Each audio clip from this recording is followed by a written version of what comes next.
Hello, thanks for coming back to the podcast. What did AI say? We are on episode number 23, and I think we have a good question. It's a very interesting question, something that I remember talking about in high school. And you know that was long ago, but I never did the research because I really didn't care. But now with AI, you can just type it right in and it gives you the information. It's so lovely. Okay, so we're going to go ahead and move right along into the question. The question is, how many days were lost switching to the Gregorian calendar?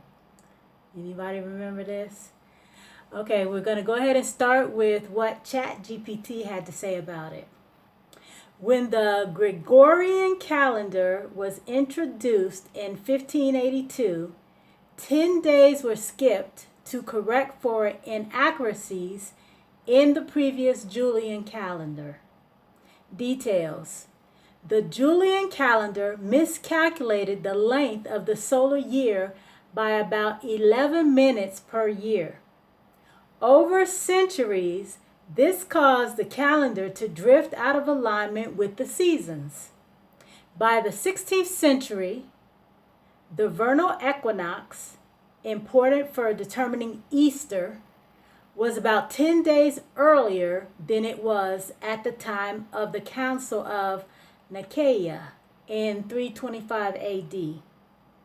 Pope Gregory XIII introduced the Gregorian reform in 1582 to realign the calendar.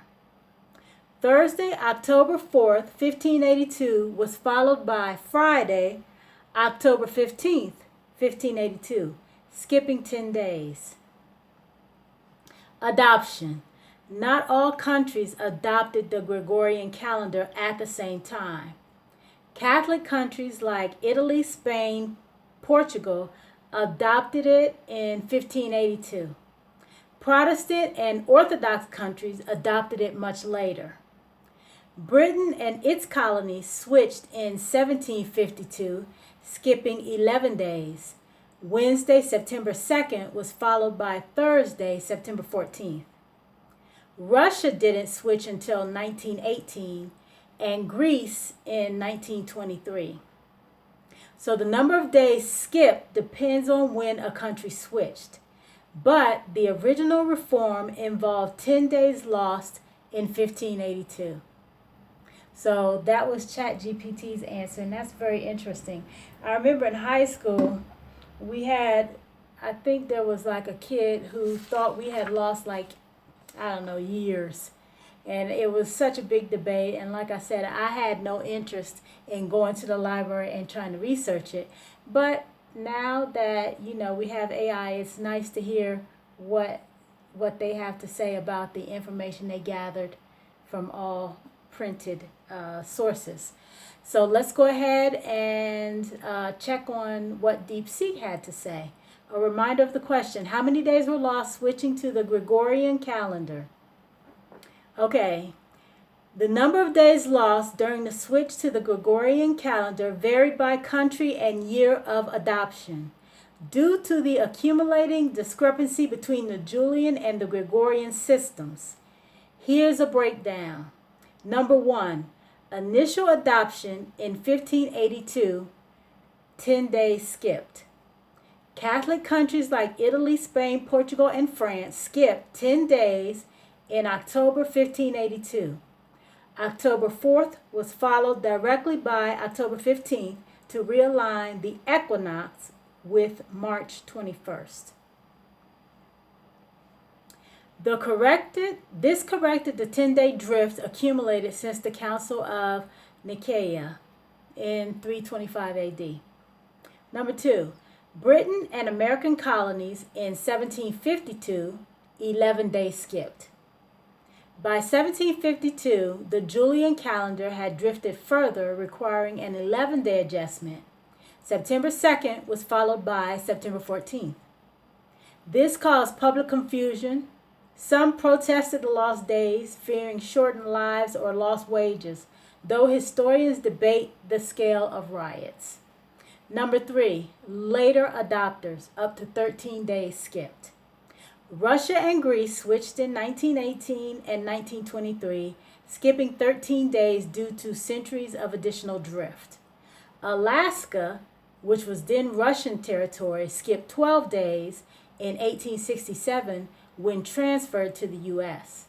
Sweden attempted a gradual adjustment, adding February 30th in 1712, but reverted before fully adopting the Gregorian calendar in 1753. Okay, that's strange. Okay, why the variation?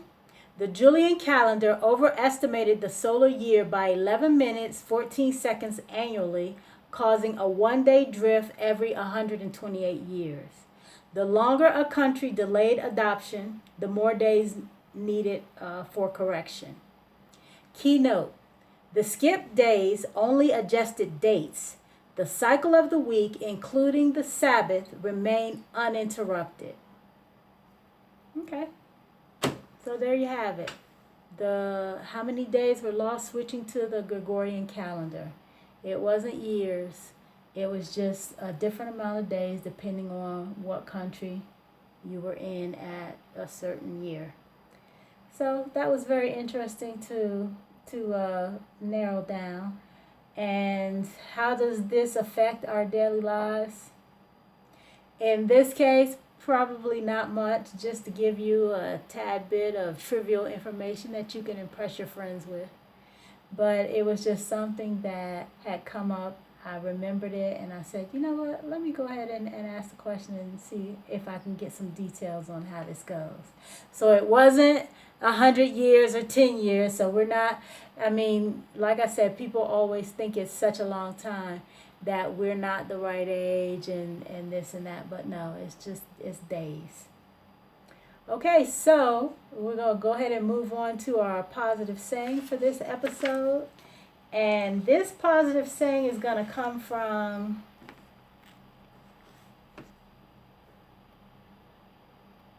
Deontay Wilder, the Bronze Bomber. He was the heavyweight champ for about 5 years. But he said something that I wrote down in one of my notebooks, and it has kind of stayed with me. Age doesn't bring wisdom. Applying knowledge to life is what brings wisdom. I thought that was good. Let me repeat that again. Age doesn't bring wisdom. Applying knowledge to life is what brings wisdom. That's a really good saying. Okay. That's the end of episode 23. Thank you so very much for giving me about, a little bit over 8 minutes, man. We flew through that quick. Please like and subscribe if you appreciate the content and you like, just learning a lot of things according to what AI had to say. We are at VickyL-4AI. Thank you so very much, and peace.